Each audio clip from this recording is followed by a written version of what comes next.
Mechanical keyboards.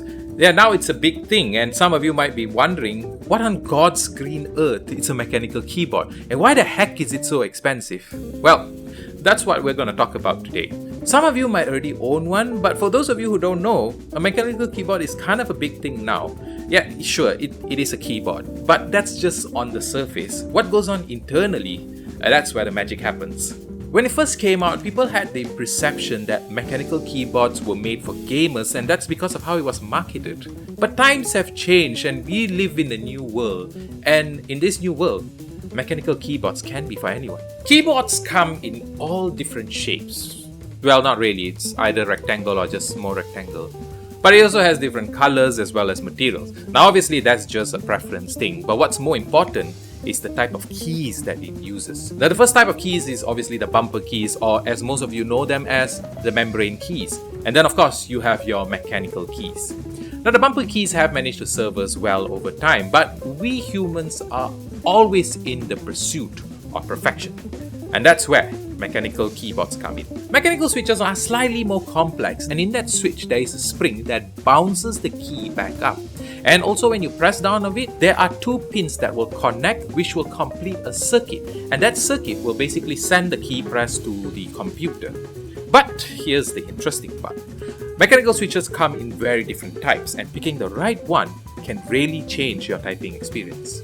Switches come in three different types. You got your clicky, you got your tactile, and you have your linear switches, which are indicated by the colors of blue, brown, and red respectively. Blue switches tend to produce a sound when you press down on them, and the sound is just a sound.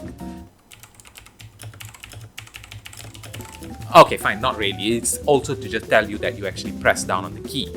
It's kind of like a psychological thing. Some people find it productive when they hear that sound, and some people just really like the sound. Personally, I absolutely hate the sound, so we're gonna move on to the keys that I actually like. Tactile switches are pretty similar to blue switches, but where blue switches have the sound, the brown switches lack that. It has a slight resistance when going down, but instead of hearing an audible click, you just kind of feel it.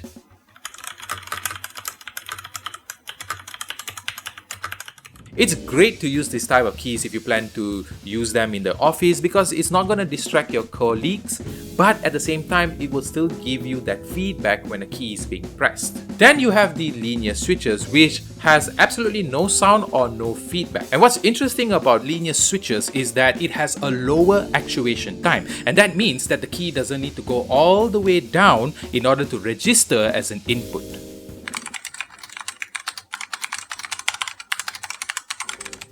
These kind of keys are usually favored by esports and hardcore gamers because you can swiftly register keystrokes for much faster inputs. So now that you know the basics of mechanical switches, you're probably ready to go out there and buy yourself one. But you're gonna probably feel overwhelmed as well, because there are actually many different types of colors out there.